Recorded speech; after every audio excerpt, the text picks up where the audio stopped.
Assalamualaikum warahmatullahi wabarakatuh. Alhamdulillahilladzi an'ama 'alaina bi ni'matil iman wal islam. Asyhadu an la ilaha illallah al-malikul quddus as-salam. Wa asyhadu anna Muhammadan 'abduhu wa rasuluhu arsalahu bi dinil islam. Allahumma salli wa sallim ala sayyidina Muhammadin al-hadi ila daris salam wa ala alihi wa ashabihi alladhina qamu bi syari'atil islam. Amma ba'du. Qala subhanaka la ilma lana illa ma 'allamtana innaka antal alimul hakim. Inna lillahi wa inna ilaihi raji'un. Bi'atini mahabbataka wa ma'rifataka. Assalamualaikum warahmatullahi wabarakatuh. Masyarakat yang saya muliakan, Ketua RT, Ketua RW yang dimuliakan Allah, para jemaah masjid Al-Ikhwan yang dimuliakan Allah, Bapak Ibu jemaah yang dimuliakan Allah, wabil khusus Ketua BKM Bapak Haji Didi beserta jajarannya yang saya muliakan, para sekalian yang saya hormati. Alhamdulillah, kita bersyukur pada malam hari ini kita masih diberikan kesempatan oleh Allah untuk bisa mengikuti sholat maghrib di masjid ini dengan berjamaah, dilanjut dengan taklim yang biasa diadakan di setiap malam Ahad. Yang mudah-mudahan rangkaian ini, rutinitas ini, Allah menjadikan kita sebagai hamba-hamba yang selalu bersyukur atas nikmat yang telah Allah berikan kepada kita semua. Amin ya rabbal alamin. Sallallahu alaihi wasallam kita sanjungkan ke baginda alam Nabi besar Muhammad sallallahu alaihi wasallam yang insyaallah kita digolongkan sebagai umatnya yang akan mendapatkan syafaat beliau di hari kemudian. Amin ya rabbal alamin. Para jemaah yang saya muliakan, sebelum masuk dalam materi kita di malam hari ini, mari kita bacakan surat Al-Fatihah, dikhususkan untuk para arwah ahli kubur kita, kakek, nenek, kedua orang tua kita, pun juga sesepuh-sesepuh kita. Beliau-beliau ini telah mendahului kita di tempat ini. Mudah-mudahan dengan wasilah surat Al-Fatihah ini Allah ampuni dosa-dosa mereka, Allah membebaskan alam kuburnya dan diterima semua amal baiknya, dan alam kubur mereka menjadi rawdah min riyadil jannah. Amin ya rabbal alamin. Pada malam ini yang menikun ini yang insyaallah ila hadratin Nabi Mustafa Muhammadin sallallahu alaihi wasallam. Al-Fatihah. A'udzu billahi minasyaitonir rajim. Bismillahirrahmanirrahim. Alhamdulillahi rabbil alamin arrahmanir rahim maliki yaumiddin. Iyyaka na'budu wa iyyaka nasta'in. Ihdinas siratal mustaqim. Siratal ladzina an'amta 'alaihim ghairil maghdubi 'alaihim waladdallin. Bagaimana yang saya muliakan, ada kertas yang saya bagikan ini, mudah-mudahan bisa kita amalkan nanti.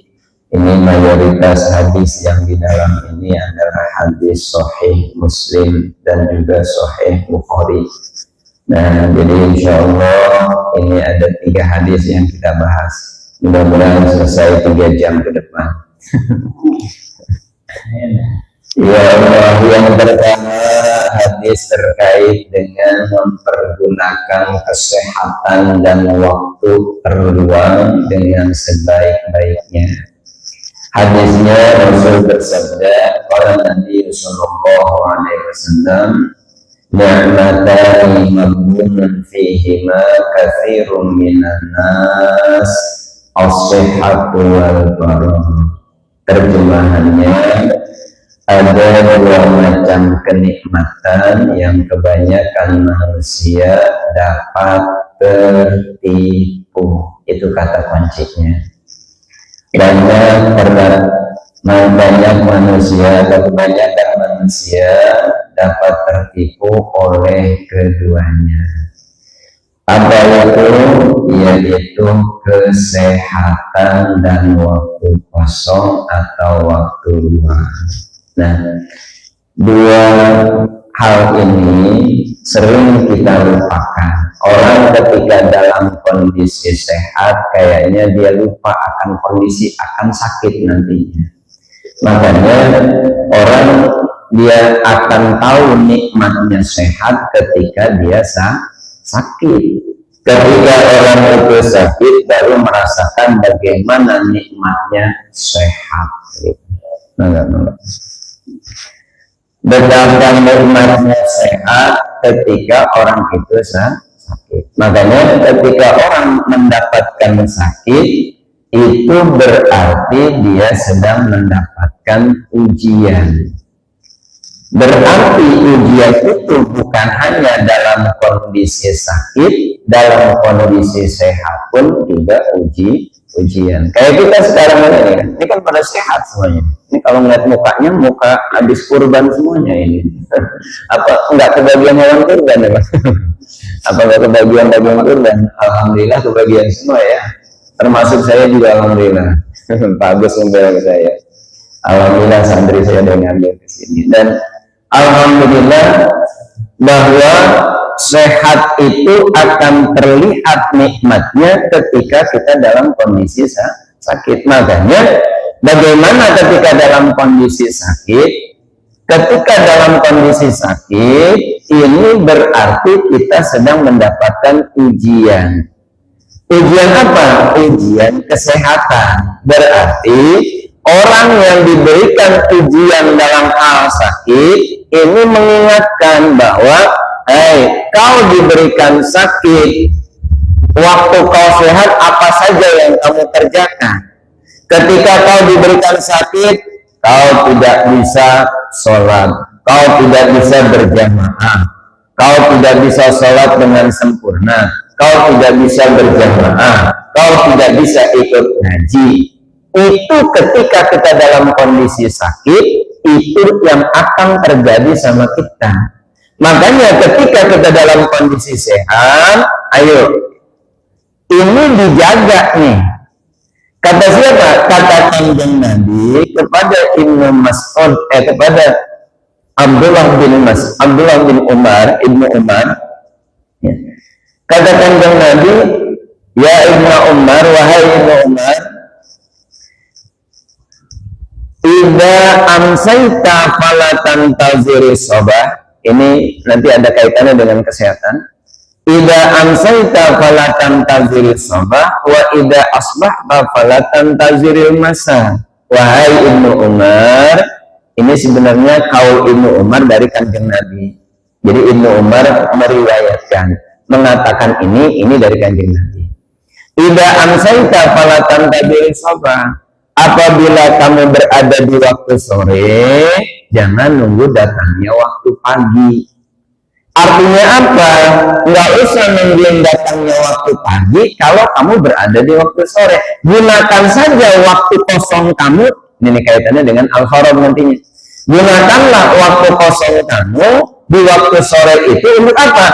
Kebaikan-kebaikan dan kebaikan. Jangan nunggu kebaikan itu kamu lakukan esok pagi. Kenapa? Karena esok pagi itu kamu belum ada jaminan. Kan nggak ada jaminan, Pak. Nggak ada jaminan diri kita ini akan masuk di esok pagi. Nggak ada. Makanya, idza amsayta falatan tazir sobah. Apabila kamu berada di waktu sore, jangan menunggu datangnya waktu pagi. Ketika wa idza asbahta falatan tazir masa. Apabila kamu berada di waktu pagi, jangan menunggu datangnya waktu sore. Kesempatan akan datang, kesempatan yang datang kepada kita di waktu pagi, waktu kosong kita gunakan di waktu itu. Sehingga nanti ketika datangnya waktu sore kita sudah punya persiapan. Persiapan apa? Persiapan bahwasanya kita akan mendapatkan waktu sore, menghadapi waktu sore.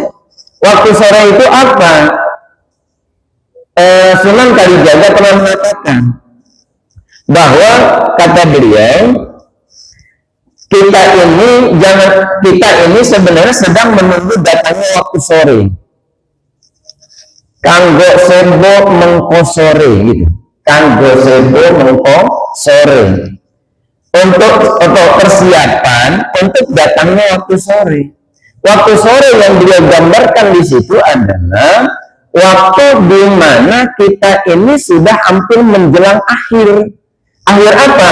Akhir manusia, akhir kehidupan kita. Itulah waktu sore. Waktu sore itu kan akan datangnya waktu malam. Waktu sore ini adalah kalau gambaran lampu itu lampu kuning. Mau masuk kepada lampu merah, hijau, kuning, merah. Merah ini kan dead ya. Udah habis nih. Waktu kuning adalah waktu sore, lampu kuning adalah waktu sore, lampu merah adalah waktu malam. Artinya apa? Artinya ketika kita berada di masa ini, kita masih dalam kondisi sehat semacam ini, gunakan dengan sebaik-baiknya. Kenapa? Karena akan datang waktu sore. Waktu sore itu adalah waktu persiapan. Persiapan apa? Persiapan akan datangnya malam. Malam yang digambarkan di sini adalah al-maut, yaitu kematian. Nah, makanya hadis yang pertama ini adalah apabila datangnya waktu pagi, jangan kau tunggu datangnya waktu sore. Ketika kau berada di waktu sore, jangan menunggu datangnya waktu pagi. Lanjutnya adalah khudh min sihatika li saqamika.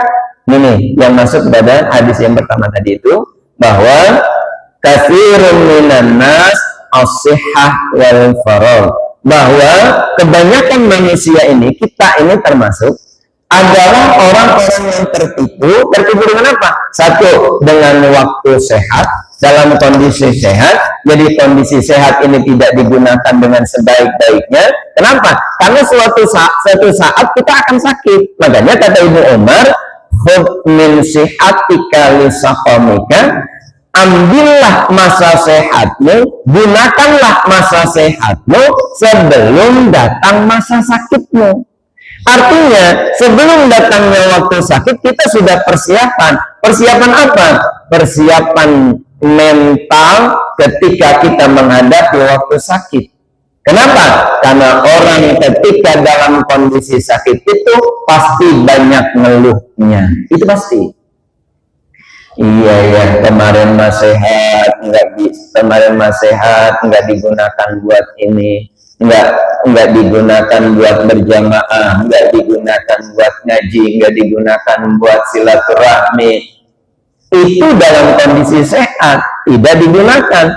Baru terasa ketika orang itu dalam kondisi sakit. Makanya khudh min sihatika li saqamika. Kemudian wa min hayatika li mautika, ambillah masa hidupmu sebelum datangnya masa matimu.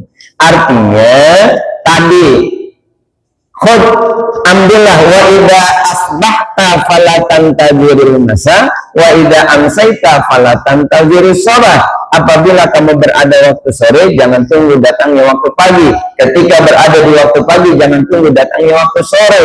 Nah, kenapa? Karena ketika sudah waktu sore, ini akan datang waktu malam. Inilah yang disebut oleh Ibnu Umar bahwa wa min hayatika li mautika, ambil masa hidupmu, persiapan untuk datang masa matimu. Nah, ini persiapan. Alhamdulillah, ini sedang kita laksanakan. Apa?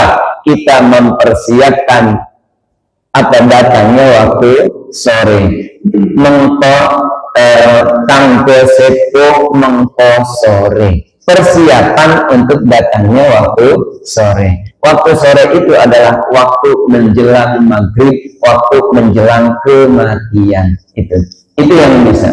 Kemudian yang kedua adalah wal faragh, waktu kosong. Waktu sehat ini nikmat yang sangat sering dilupakan, sering kita tertipu. Satu, sehat.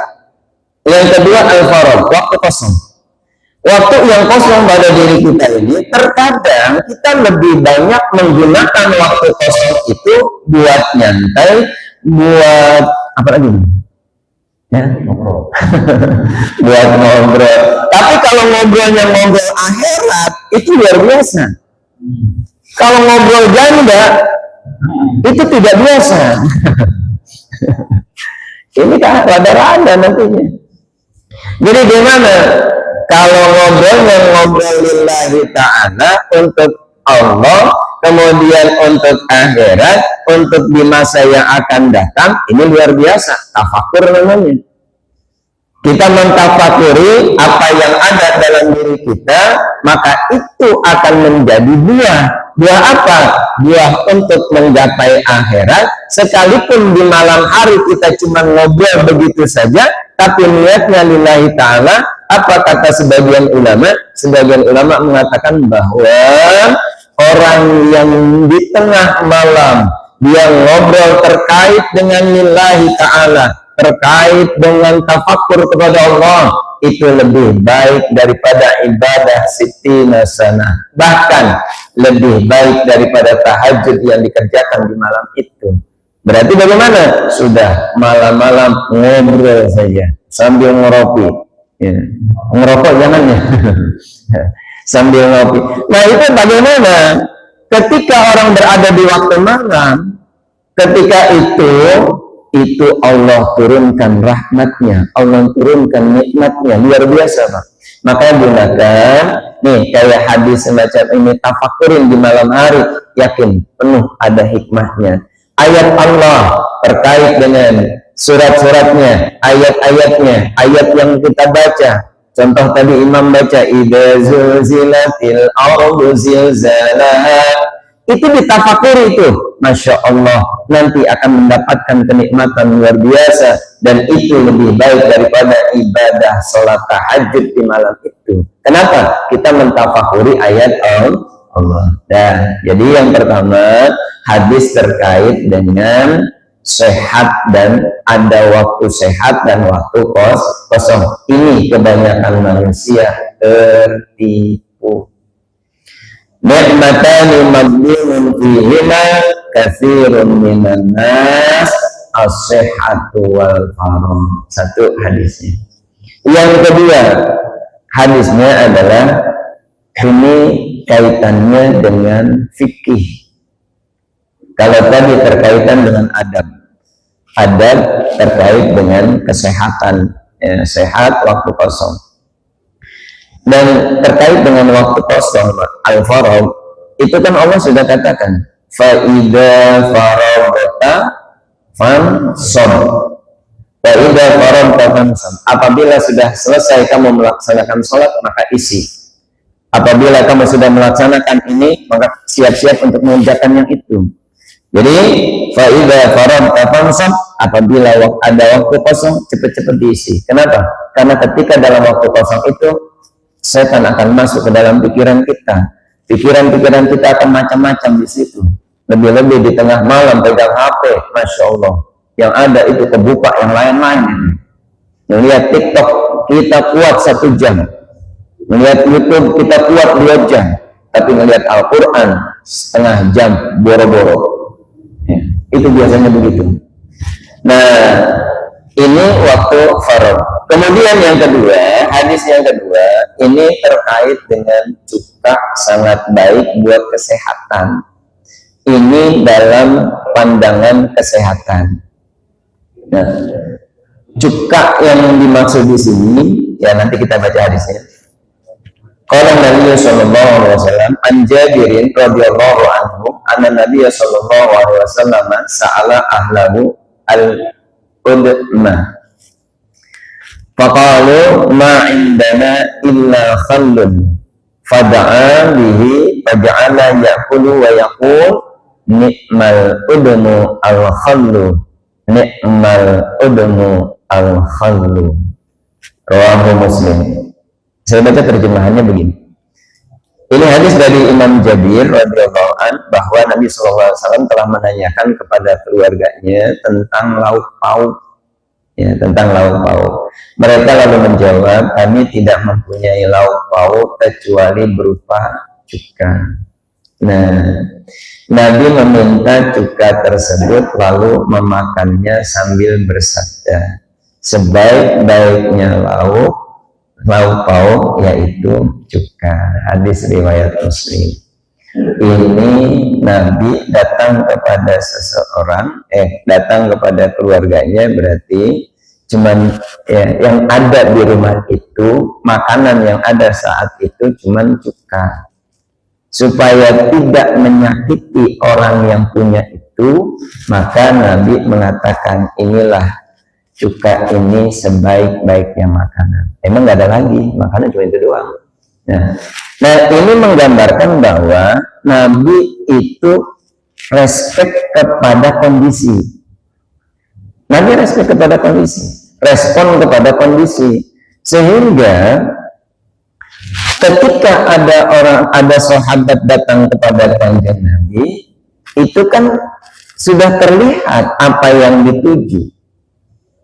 Ada orang datang kepada kanjeng Nabi, ya Rasul, ausini, berikanlah nasihat kepadaku ya Rasul. Cuma Nabi mengatakan, la tantum, falakal jannah. Janganlah kamu marah, ya.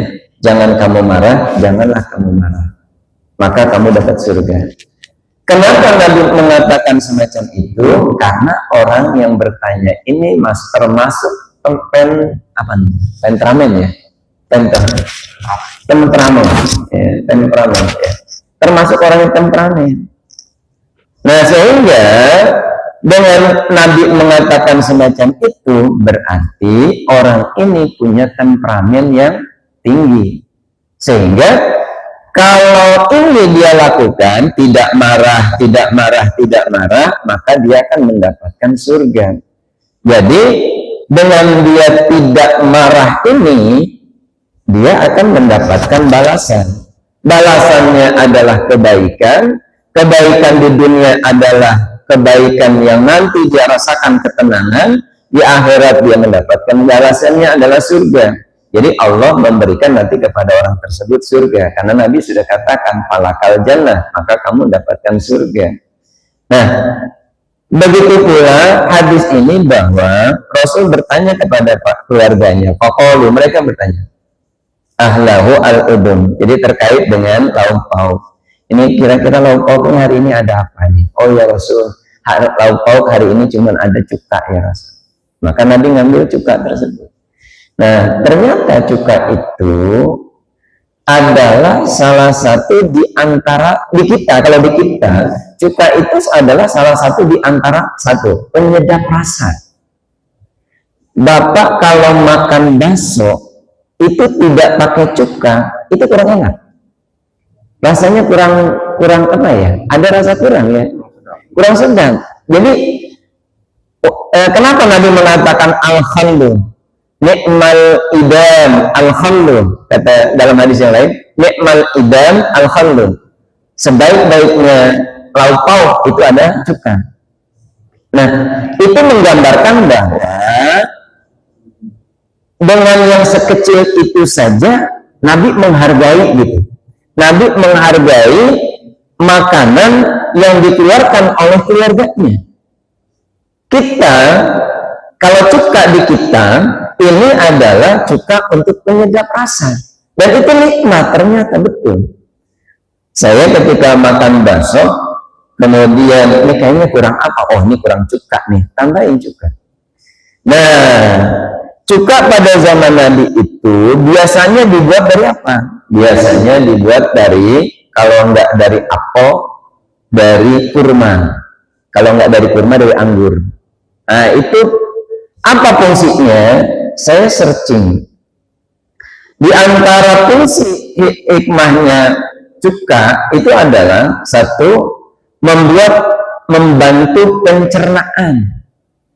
Jadi membantu satu fungsinya. Ya.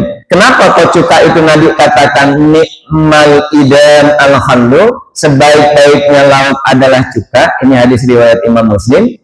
beberapa manfaat kesehatan dari cuka adalah satu, membantu pencernaan. Asam pada cuka dapat membantu proses pencernaan makanan. Tuh, satu. Yang kedua, membantu mengontrol gula darah. Jadi cuka itu membantu mengontrol gula darah. Yang ketiga, mengurangi nafsu makan berlebihan. Itu jadi bisa mengurangi. Kemudian yang keempat, memiliki sifat antimikroba ringan. Sejak dahulu dipakai untuk membantu menjaga kebersihan makanan. Jadi cuka itu fungsinya itu. Kemudian yang kelima, mengandung antioksidan, terutama pada cuka alami yang tidak terlalu banyak proses kimianya. Tapi jangan terlalu banyak itu. Kalau terlalu banyak itu ke lambung nantinya. Ini luar biasa ini, jadi asam lambungnya tinggi. Kalau asam lambung tinggi lari ke otak, ke kepala, jadi pusing. Makanya ketika orang lagi kemudian asam lambung tinggi, kemudian dia jatuh di kamar mandi, itu bisa jadi karena asam lambungnya tinggi. Kenapa? Ketika orang asam lambung tinggi itu naik ke otak, dia akan pusing gitu. Nah, itu diantaranya bahwa ternyata cuka bukan hanya sekedar makanan yang baik, bukan hanya sebagai penyedap rasa, tapi dia juga punya kesehatan, punya manfaat kepada tubuh kita. Nah, itu hadis yang kedua. Nah, hadis yang ketiga, ini singkat cerita ini Pak. Ini kalau diceritakan panjang. Ya, jadi saya ambil simpel-simpelnya saja. Yang ketiga, hadis yang ketiga adalah doa Nabi terhadap orang yang sakit. Ini dari Aisyah radhiyallahu anha qalat, anna Nabi sallallahu alaihi wasallam, kanjeng Nabi sallallahu alaihi wasallam, kana ya'udu ba'da ahlihi, Nabi menjenguk, itu menjenguk sebagian keluarganya. Nah, ini etika nih. Etika dalam menjenguk orang yang sakit. Apa? Satu, yamsahu biyadihi al-yumna, yaitu Rasul mengusap tangannya yang kanan. Jadi ketika ada orang yang sakit, kita ngejenguk orang yang sakit, etikanya adalah tempelkan tangan kamu di atas tangan kanan dia. Berarti kita tempelkan nih, maka tempelkan tangan kanan di atas tangan kanan kita di atas tangan kanan orang yang sakit, tempelkan. Lalu apa yang diucapkan? Yang diucapkan adalah doa. Wa yaqul Allahumma rabban nas adhibil ba'sa ishfi anta syafi la shifaa illa shifauka shifaan la yugadiru saqama. Ya, dalam hadis lain wala alama gitu. Nah, jadi tempelkan nih tangan kita Nah, kata Imam Nawawi, saya baca dalam kitab Qomi Utubiannya, itu beliau mengatakan begini, tamamu iyadatil marid, sempurnanya. Ini sebenarnya hadis ini. Imam Nawawi menukil ini sebuah hadis. Tamamu iyadatil marid, sempurnanya kita menjenguk orang yang sakit itu adalah wad'ul yad ala yadihi, meletakkan tangan di atas tangan orang lain, di tangan orang yang sakit. Tempelkan, ini mengikut hadis ini. Tempelkan tangan kita ke tangan orang yang sakit. Nah, kalau di sana dalam hadisnya itu langsung ketika tempelkan di tangan, tapi kalau di sana itu bukan tangan dulu, tapi jidat dulu. Pegang jidatnya, atau bahasanya auyadahu, atau tangannya pegang keningnya gitu tuh. Oh iya sakit, oh alhamdulillah ini udah ada tenang. Nah, dari tangan kita kena jidat orang yang sakit, itu menenangkan, Mbak. Coba rasain aja, Pak. Kita dijenguk nih, kita dalam kondisi sakit, kemudian kita dipegang jidat kita. Kayaknya adem nggak? Adem dipegang sama yang orang yang datang ke kita, orang yang ngejenguk kita, orang yang ngebesuk kita. Masya Allah, dia pegang jidat kita. Masya Allah. Hati kita tuh tenang. Oh iya. Ini dia perhatian sama saya. Itu menyembuhkan, Pak. Menyembuhkan orang yang sakit. Nah, atau dia atau dengan tangannya, atau pegang tangannya. Dan di situ tanya, was'al kaifa halahu. Tanya bagaimana kondisinya. Tanya gimana, apa yang dirasa gitu. Ini mah insya Allah cepat sembuh. Kan enteng tuh, enteng dan adem tuh. Adem buat si yang sakit, kemudian juga menenangkan. Jangan dikatakan begini, ya ini panas banget ini, palanya, tangannya, ya ini kemarin tetangga saya ini kayak begini mati. Masya Allah. Ayo dah, itu mungkin sembuh apa mungkin sakit itu? Kayaknya mungkin cepat-cepat mati itu orang. Masya Allah. Jadi kalau misalkan orang itu datang dengan mengatakan bahwasanya ini mah nggak lama lagi, ya, ya Allah, jangan putus asa. Jadi itu bukan etika dalam diadatul marid, bukan etika dalam menjenguk orang yang sakit, bukan. Ya, jadi gimana? Sudah tempelkan tangan kamu di keningnya atau di tangannya. Apa maksudnya? Maksudnya adalah ketika tangan kita tempelkan di kening orang yang sakit, kita tempelkan tangan kita di tangan orang yang sakit, maka itu akan mendatangkan apa? Energi baru. Ya. Energi baru, Pak, buat orang tersebut. Nah, jadi semangat, orang itu semangat. Oh iya, alhamdulillah. Apalagi kalau misalkan kita datang kemudian bawa jeruk. Ini mendatang cuma duduk doang, ada jeruk dimakan. Berarti cuma ngambil yang milik orang yang sakit begitu. Nah, jadi salah satu etika kita datang kepada orang yang sakit, katakan yang Nabi, wa yansahu biyadihil yumna. Ayo usap dengan pakai tangan kanannya, apakah di keningnya, apakah di tangannya, sudah usap tuh. Masya Allah, ini sehat. Nah, itu sambil dibacakan. Kalau misalkan pegang dadanya Allahumma rabbanas adhibil ba'sa ishfi anta syafi la shifa'a illa shifa'uka shifa'an la yubadir saqama wala alama. Tambahkan nggak apa-apa. Allahumma rabbanas adhibil ba'sa ishfi anta syafi la shifa'a illa shifa'uka la shifa'a la shifa'a illa shifa'uka shifa'an la yughadiru saqama. Ini doa ketika menjenguk orang yang sakit. Nah, kenapa ini saya kasihkan, saya bagikan, mudah-mudahan bisa diamalkan gitu. Ketika nanti ada yang sakit, baca ini. Nggak mesti di rumah sakit, Pak. Ketika ada di rumahnya, sudah ketika menjenguk, pegang saja itu. Allahumma rabbana adhibil ba'sa ishfi anta syafi la shifa'a illa shifa'uka shifa'an la yughadiru saqama wala alama. Itu tambahannya kalau mau ditambahkan. Kalau enggak, cukup sampai di situ saja. La yughadiru saqama gitu. Nah, itu doa untuk ketika kita iadatul marid, menjenguk orang yang sakit. Nah, begini Bang, terkadang orang yang sakit itu dia akan sembuh dengan sugesti.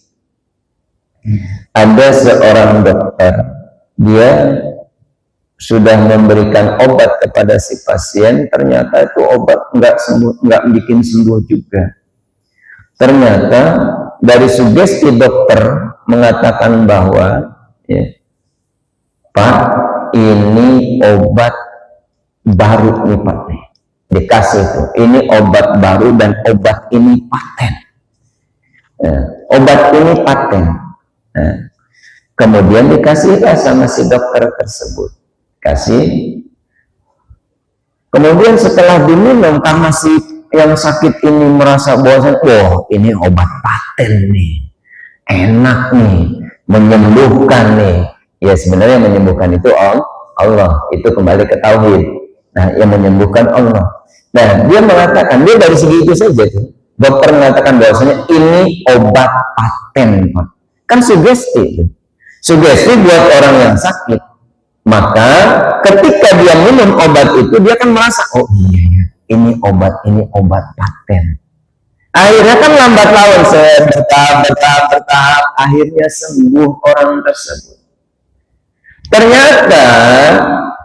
Ternyata obat yang diberikan oleh seorang dokter itu obat yang cuman kapsulnya doang, casingnya doang, isinya nggak ada. Ini cuma contoh doang, Pak. Ya, bukan ada di kenyataan, bukan. Ini mah untuk memberikan sugesti. Artinya sugesti itu bisa menyembuhkan orang, menyembuhkan orang yang sakit. Dikasihlah obat. Ketika dikasih obat, maka si pasien sembuh. Padahal obat yang dikasih itu cuman casing dari kapsul. Karena dia merasa bahwasanya ini obat paten dan menyembuhkan, akhirnya orang itu bertahap sehingga sembuh, perlahan-lahan jadi sembuh. Nah ini kan sembuhnya bukan karena memang dia itu meminum obat itu, bukan. Karena apa? Dari sugesti. Ini yang dikatakan oleh Ibnu Sina ratusan tahun yang lalu, bahwa sugesti seseorang itu bisa menyembuhkan orang itu sendiri. Jadi kalau dia mengatakan bahwasanya saya sehat, saya kuat, saya bisa sembuh, dari kata-kata itu dia bisa menyembuhkan. Berapa banyak orang yang tidak pernah sembuh? Kenapa? Karena pikirannya adalah, ya kalau penyakit gini makanya kagak sembuh dah saya dah, kagak bakalan sembuh dah. Itu udah kagak sembuh. Kenapa? Karena sugesti pikirannya ya begitu, nggak sembuh maka nggak sembuh. Imam Ibnu Sina mengatakan, sudah, sugesti itu sangat penting. Pikiran maksudnya adalah pikiran. Pikiran itu sangat penting. Pikiran apa? Pikiran bahwa saya sembuh, saya kuat, saya sehat, saya bisa bekerja, saya bisa ini, saya bisa menguatkan diri saya. Maka di situ akan sembuh dengan sendirinya. Jadi berapa banyak Pak, kita bisa menyembuhkan diri kita sendiri dengan apa yang kita pikirkan. Dan juga berapa banyak orang yang tidak pernah sembuh karena pikiran. Begitu Pak ya? Ya, bisa dipahami Pak ya? Nah, mudah-mudahan ini bisa dipahami. Sengaja emang ini hadisnya cuma ada 3, karena 3 ini ya saya bahasnya sedikit-sedikit, mudah-mudahan ada manfaatnya. Mungkin ada pertanyaan, mangga.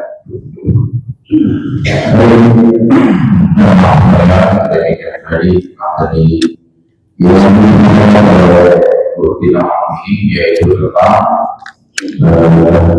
kesehatan ya.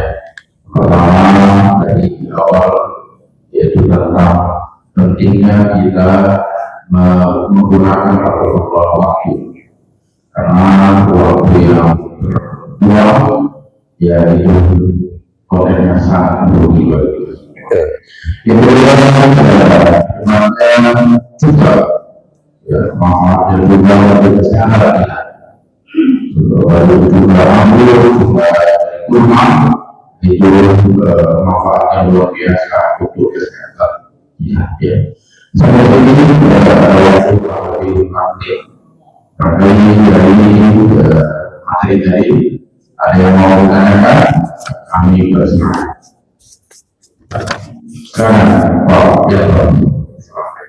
Assalamualaikum warahmatullahi wabarakatuh. Waalaikumsalam. Ustaz, saya mau tanya, kalau biasa kita nih sholat, dan sakit, Ya bacanya surah Al-Fatihah aja, nggak baca atau kita di grup WA kita kirim dengan stiker. Ya, siapa pembawa? Kalau itu mana yang di WA ini? Ya. Yang kedua saya mau tanya di luar teknologi. Kalau kita jadi makmum, kalau kita batal sholat dan kita barisan depan, kita melewati orang sholat. Gimana kalau kita diam atau kita melewati orang sakti? Ya, baik. Yang pertama terkait dengan doa yang kita baca, itu boleh pakai doa yang ada di situ, boleh pakai doa yang biasa pendek itu, syafaqallah gitu kan. Itu kan ada kan syafaqallah. Itu sebenarnya itu juga sudah doa. Syafaqallah, syafa mudah-mudahan. Itu kan doa. Mudah-mudahan Allah menyembuhkan kamu. Itu singkatnya segitu doang. Syafaqallah. Nah, bagaimana dengan kita menggunakan WA itu? Karena sekarang ini adalah orang itu nggak mau silaturahminya itu cukup dengan pakai itu doang. Ya, itu juga termasuk kategori sudah silaturahmi, berarti sudah termasuk silaturahmi. Tapi yang namanya iyadatul marid, menjenguk orang yang sakit, itu belum masuk dapat sunnah tuh, belum. Karena itu baru yang datang baru WA-nya doang gitu. Tapi jeruknya belum datang. Nah, tapi itu namanya tamamu iyadatul marid, ya.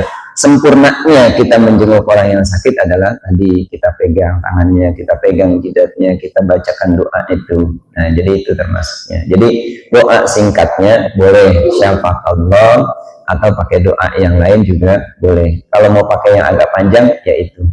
Ya. Allah atau cuma pakai gini, Allahumma ya syafi'al amron, Allahumma ya syafi'al amron, boleh. Ya, itu cuma segitu doang. Allahumma ya syafi'al amron. Itu kan pujian. Ya syafi'al amrad, wahai zat yang menyembuhkan penyakit-penyakit atau orang-orang sakit. Ya, penyakit-penyakit. Jadi wahai zat yang menyembuhkan penyakit-penyakit. Ya, gitu ya. Nah, itu yang pertama. Yang kedua, kalau ketika kita jadi makmum, ya berjamaah, kita berada di saf depan, kemudian kita batal. Apakah kita diam di situ saja? Sudah, kita ambil posisi, ya kalau kita mau ikut lanjut, ya kan paling kita mufaroqah, sudah kan? Kalau kita nggak mau keluar, berarti kita berada di dalam. Ya. Nah, ini bagaimana? Kalau kita ngelewatin, ini kan susah ini, ngelewatin. Sudah, ya kita diam di situ, supaya apa?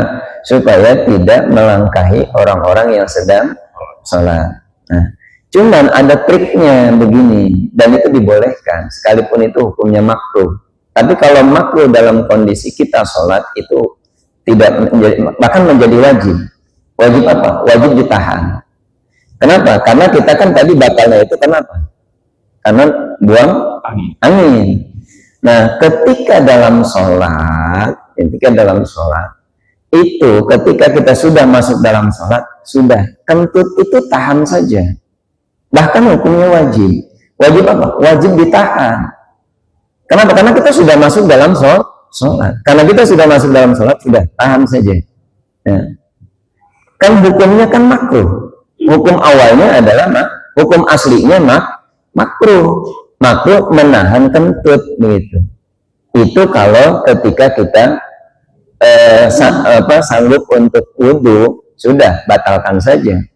Tapi kalau kita berada di posisi yang sekiranya ini mengganggu yang lain, sudah kita tahan saja. Nah, bagaimana saat ini tadi tahan aja dulu ya, jadi wajib ditahan. Bagaimana kalau misalkan sudah keceplosan, sudah kita ikut saja, tapi kita sudah mau farokah karena kita sudah batal, kita ikut saja, tapi nanti kita langsung sholat lagi. Kita sholat lagi. Kenapa? Karena kalau kita melangkahi lewat sini nih, kan muter ke situ tuh, atau melangkahi orang lewat sini ke situ, itu kan kategori melewatkan, ada kaul kalau tidak salah itu haram melewati orang yang sedang sholat. Bahkan ya, ketika di Madinah saja, yaitu ada orang yang ketika sholat itu ada orang melewat, itu tangannya malah digerakkan gini, buat menjaga jangan sampai lewat.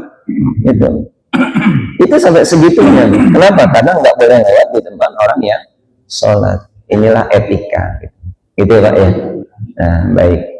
Tadi belum ya.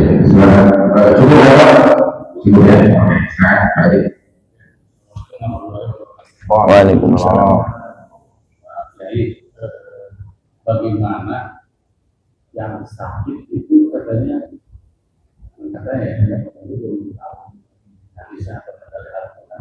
sakit itu menggugurkan dosa.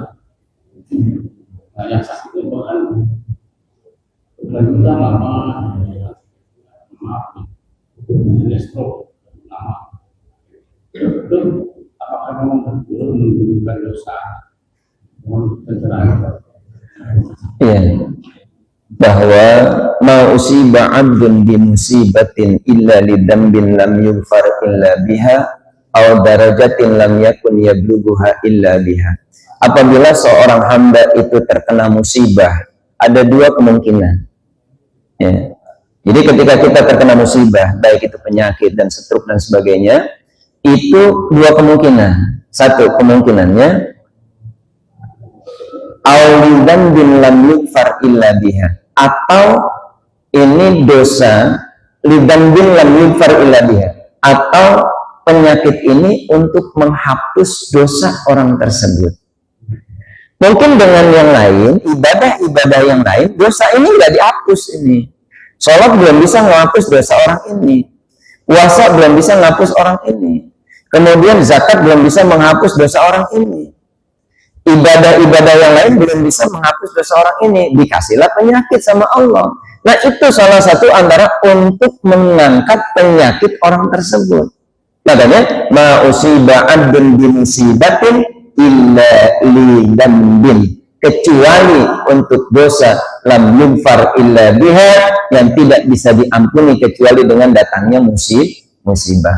Au darajatin, yang keduanya, au darajatin lam yakun yablughuha illa biha, atau derajat yang dengan cara yang lain Allah nggak angkat derajat orang itu, tapi dengan penyakit maka Allah angkat derajatnya. Kapan? Selesai sakit maka orang itu diangkat derajatnya. Itu banyak loh. Banyak kejadian orang setelah sakit itu bukan malah miskin, tapi malah menjadi kaya. Orang itu setelah dia sakit bukan malah menjadi pelit, tapi menjadi dermawan. Itu kan bisa terjadi semacam itu. Atau dengan dosa. Sehingga gini, kita berharap bahwa ketika ada orang itu sakitnya lama, itu sebenarnya sedang menggugurkan dosa-dosanya. Umpama orang itu sakit lama sampai meninggal dunia, harapannya adalah tadi hadis tadi itu, aulidan bin lam yughfar illa biha, atau karena dosa yang tidak bisa disembuhkan, yang tidak bisa dihapus dengan yang lain kecuali dengan apa? Dengan datangnya penyakit. Gitu ya Pak ya. Jadi mudah-mudahan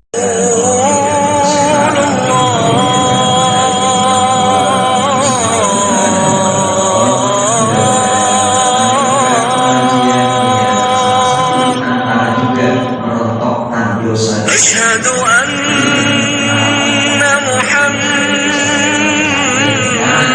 رسول الله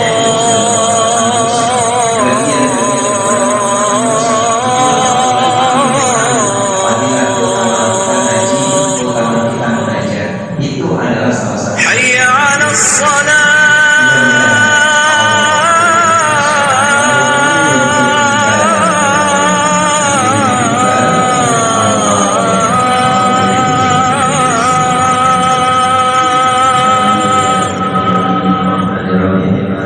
حي على الصلاة